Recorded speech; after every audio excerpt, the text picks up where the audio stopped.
Bom dia, boa tarde e boa noite para você que chegou aqui. Hoje daremos continuidade aos nossos estudos sobre a graça.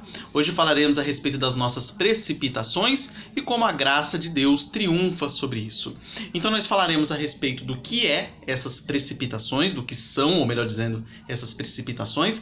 Daremos alguns exemplos e falaremos depois como podemos resolver esse problema, que é um problemão, tendo em vista a nossa natureza pecaminosa. Como sempre fazemos, vamos dar aquela recapitulada rápida aqui. A primeira lição, nós falamos a respeito da graça triunfando sobre as nossas fraquezas, depois sobre os nossos problemas familiares, sobre os nossos medos, sobre as nossas fragilidades, sobre as nossas desobediências, sobre a nossa incredulidade, sobre a nossa soberba, sobre os nossos pecados, sobre a nossa ansiedade, sobre a nossa rebeldia, sobre os nossos sofrimentos. E hoje, na penúltima aula dessa nossa revista, a graça triunfa sobre nossas precipitações. O texto base está lá em Juízes, capítulo 11, versículos de 29 a 40, os quais nós leremos daqui a pouco. Então vamos lá. Precipitações. Nada mais é do que decisões que nós tomamos irrefletidamente, ou melhor dizendo, no susto. Sabe quando você toma aquela decisão sem pensar e depois se arrepende? São decisões que potencialmente têm capacidade para causar danos. É o que nós veremos no decorrer dessa lição. Uma resposta atravessada pode ser um sinal de precipitação. Sabe quando alguém fala alguma coisa para você e você vai lá na lata, puf, responde, depois se arrepende? Ou pensa, nossa, eu fui muito grosso com a pessoa. Ou, falei besteira, falei bobagem. Então, isso é um sinal de precipitação. Uma promessa impensada é um sinal de precipitação. Você faz uma promessa para alguém, depois se arrepende. E aí o pior, depois ainda tenta resolver a precipitação com uma mentira, né? Então às vezes a pessoa te convida para ir para um lugar. Você não quer muito ir, mas fala que vai. Aí chega na hora H, dá um migué, conta uma mentirinha para não ir. Então, olha como que o negócio vai se agravando. E se a pessoa descobrir, vai ser pior ainda, vai ficar ruim para você. Fora que você cometeu aí 2 pecados no mínimo nessa brincadeira. Aquela compra inútil também é um sinal de precipitação. Sabe quando você não quer comprar nada, mas sai para passear para algum lugar, daí você vê lá promoção. Tanto, daí, nossa, que bom, tá na promoção, vou comprar. Aí você compra determinado objeto e não usa nunca. Então você foi precipitado e causou um prejuízo financeiro para você que comprou algo que você não usaria. Então também é um exemplo de precipitação. A precipitação ela é uma fraqueza humana, nós veremos mais para frente, está vinculada à nossa natureza pecaminosa. Em regra, causa estragos, como eu já falei, estragos financeiros, estragos morais, mentais, físicos muitas vezes. Então, cuidado com as precipitações. Provérbios 19:2 vai dizer o seguinte: não é bom proceder sem refletir, e peca quem é precipitado. Qual o contexto que nós falaremos aqui? Nós contaremos a história de Jefté. Jefté foi um juiz em Israel e a história dele é absurda. Se você não lembra, hoje você vai lembrar. Se você não conhecia, você vai conhecer. Claro que não falaremos nos detalhes. Para isso a gente vai passar algumas referências bíblicas, caso você queira se aprofundar na história dele. Mas ele é um exemplo clássico de precipitação. Jefté, ele é chamado de valente na Bíblia. Ele era um homem corajoso. Ele era filho de uma prostituta. Ele foi rejeitado pelos seus irmãos, que não eram filho da mesma mãe. Ele foi rejeitado pela madrasta, porque ele foi fruto de uma relação promíscua do pai dele com uma prostituta. Isso tudo refletiu na personalidade dele. O quê? A infidelidade do pai dele, a ambição dos irmãos dele que expulsaram ele, daqui a pouco nós vamos ver, expulsaram ele da casa dele lá por causa da herança com relação ao pai, e a ira da sua madrasta. Todas essas situações influenciaram na personalidade de Jefté. Ele foi expulso de casa por seus irmãos, como nós já dissemos, por causa da herança. Andou com homens levianos, isso está lá em Juízes, capítulo 11, versículo 3. os anciãos da cidade o procuraram e ele acabou se tornando chefe dos gileaditas. Para quê? Para conduzi-los à guerra contra Amon. Os liderou contra Amon, né, como eu coloquei aqui. E, detalhe, ele coordenou um exército, ele comandou um exército na guerra contra Amon, e ele fez um voto precipitadíssimo para com o Senhor. Depois cumpriu esse voto, e esse voto foi absurdo. Nós vamos falar dele agora. Agora não. Vamos primeiro mostrar aqui no mapa para que você se familiarize com os nomes que estamos falando aqui. Aqui nós temos o mapa de Israel. Então vocês percebam que é o mesmo praticamente o mesmo território de hoje. Tem algumas mudanças, mas aqui seriam os povos que os hebreus deveriam derrotar quando eles entrassem na Terra Prometida. E aqui você percebe que tem aqui, ó, Amon, aqui no lado da direita do mapa, ó, Amon, e aqui tem a região de Gileade, ó, Gileade aqui. Então, Gileade, ele comandou o exército do povo aqui de Gileade contra Amon. Aqui nós temos o Mar Morto, né? Aqui está escrito como Mar Salgado, é um sinônimo. Então aqui nós temos o Mar Morto. Aqui nós temos o Rio Jordão, que ele sai do Mar Morto. Na verdade é o contrário, né? Ele vem daqui de cima, ele desce. E aqui nós temos o Mar da Galileia. Então o Rio Jordão ele sai aqui do Mar da Galileia, ele vai descendo aqui e desemboca lá no Mar Morto. Só a título de curiosidade, o Mar Morto ele está a cerca de 400 metros abaixo do nível do mar. É um dos locais mais baixos da Terra que nós temos. Você imagina a linha do mar, lá há uma depressão e está lá o Mar Morto, 400 metros abaixo desse nível do mar. Só a título de curiosidade. Então, só para vocês verem aqui o mapa onde que era a região. E aí, lá em Juízes, capítulo 11, versículos 29 a 40, nós vamos ler ele agora. E você perceba a história, o contexto e como o voto dele foi absurdo. Então vamos lá. Então, o Espírito do Senhor veio sobre Jefté. Aqui é um detalhe importante porque é o Espírito do Senhor que veio e não Jefté que foi atrás, para mostrar como Deus vocaciona nós. Então veio sobre Jefté. E atravessando este por Gileade e Manassés, passou até Mispa de Gileade e de Mispa de Gileade passou contra os filhos de Amon. Fez Jefté um voto ao Senhor e disse: se com efeito me entregares os filhos de Amon nas minhas mãos, quem primeiro da porta da minha casa me sair ao encontro, voltando eu vitorioso dos filhos de Amon, esse será do Senhor, e eu o oferecerei em holocausto. Você imagina, Jefté deveria estar preocupado, devia estar com medo do exército de Amon. E precipitadamente fez esse voto absurdo. Primeiro, Deus nunca pediu sacrifício de ninguém. Quando você vê que há um sacrifício sendo pedido, um sacrifício humano sendo pedido na Bíblia, é com relação a Isaac. Só que não era para ser concretizado, era apenas para testar a fé de Abraão. Então não temos relatos na Bíblia de Deus pedindo sacrifício humano. Pelo contrário, Deus repudia o sacrifício humano. E ele vai lá e faz esse voto absurdo, como se Deus fosse se agradar de um sacrifício humano. Foi o primeiro ponto. Segundo ponto, ele fala que quem sair primeiro da porta da casa dele. Então, seria alguém conhecido dele que sairia da porta da casa dele. Com certeza. Alguém, provavelmente alguém que ele gostasse, ia sair da casa dele em direção a ele. Não era um inimigo. Então, vamos continuar a leitura. Assim, Jefté foi de encontro aos filhos de Amon a combater contra eles, e o Senhor os entregou nas mãos de Jefté. Este, ou seja, Jefté, os derrotou desde Aroé até as proximidades de Minite, 20 cidades ao todo, e até Abel-Queramim. E foi muito grande a derrota.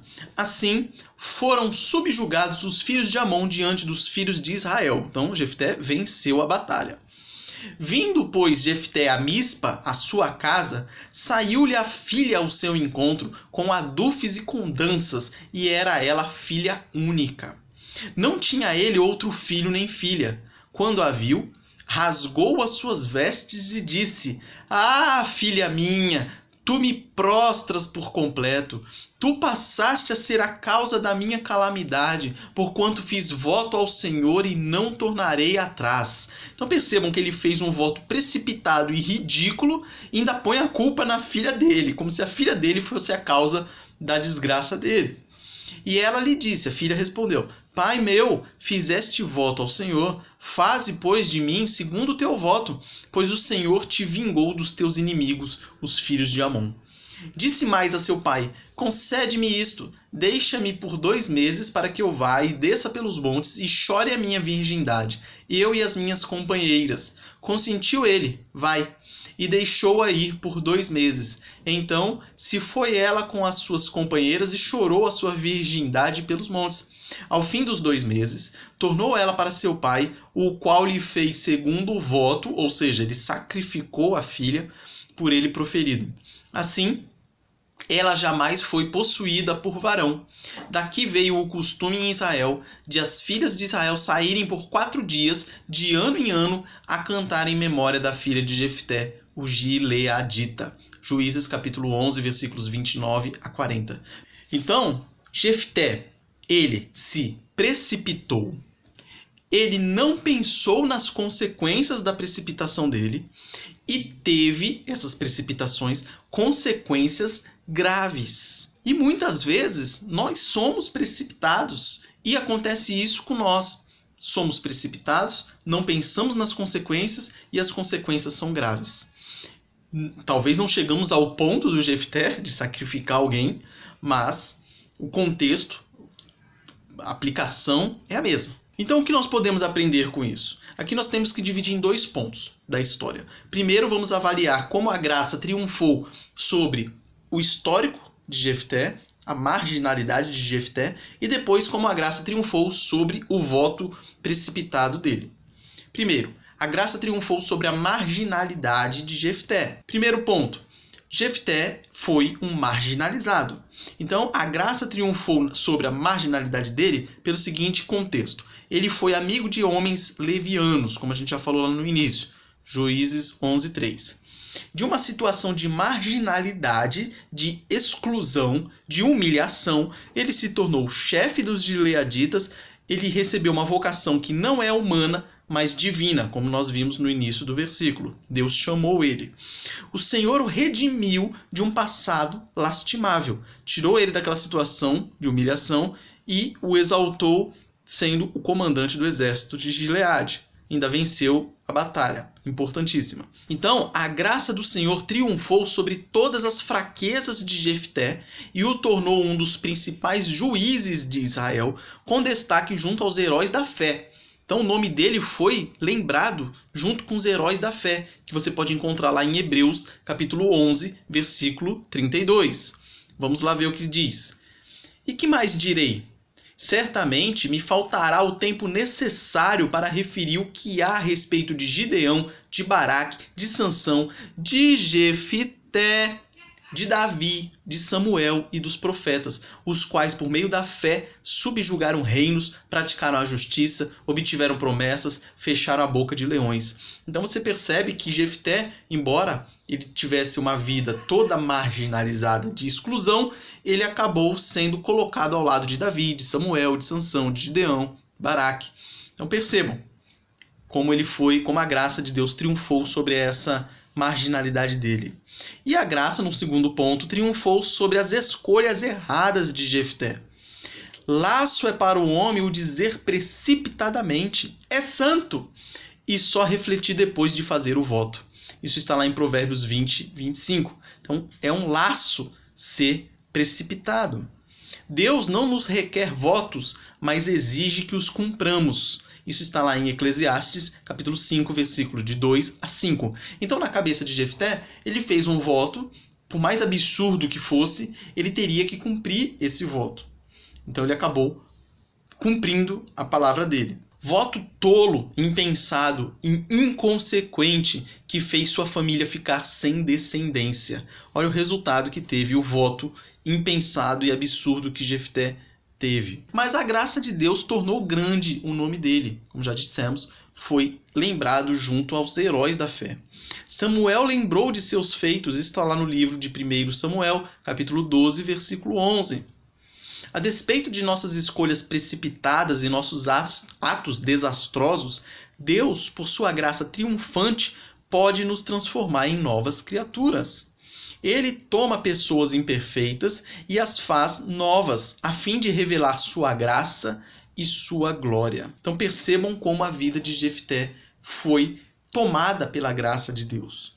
E isso acontece conosco também, como nós veremos agora na conclusão. Deus usa as nossas más escolhas e as decisões equivocadas do passado para nos ensinar sobre a nossa fragilidade e a necessidade de estarmos atentos à sua voz. Então, como nós falamos na lição anterior, quando falamos a respeito de sofrimento, que o sofrimento nos molda, né? As nossas decisões precipitadas muitas vezes mostram como nós somos falhos, ignorantes, burros, etc. Então, essas precipitações escancaram isso. Nossa, olha aí, ó. Olha aí, se você for ser o responsável para tomar as decisões, olha o que você vai escolher. Olha as coisas que você vai fazer. Para você não errar nas escolhas, ouça a voz de Deus.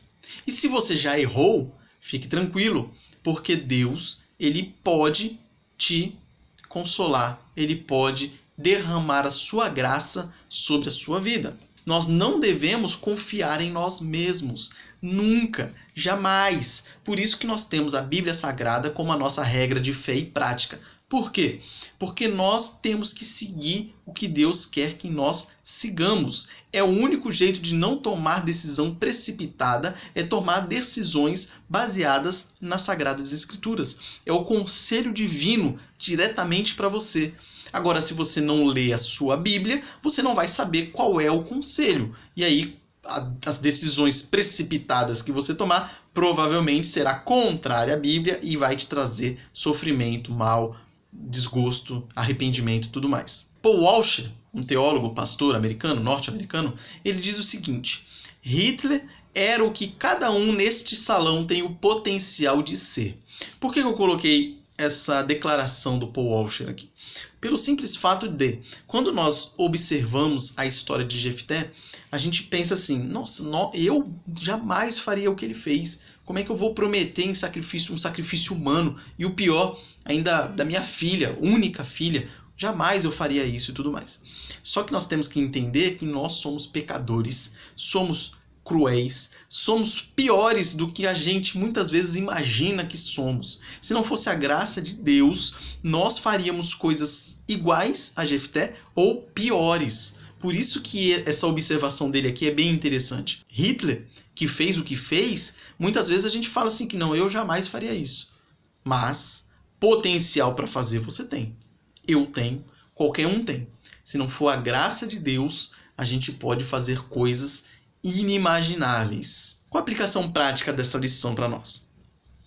Liste algumas decisões erradas que você já tomou na sua vida. Liste lá. Faça uma lista. Nossa, isso aqui eu acho que eu fiz errado. Pense assim, de que modo Deus as transformou em ensino para mim. Muitas vezes a gente aprende com decisões erradas que nós tomamos no passado. Muitas vezes, eu diria. Muitas vezes você fala assim, nossa, ali eu escolhi tal coisa, eu poderia ter escolhido tal coisa. Acabou sendo ruim, mas Deus transformou em coisa boa. Então faça essa lista. Perceba como Deus é benevolente para conosco, misericordioso. Reveja algumas decisões do presente também.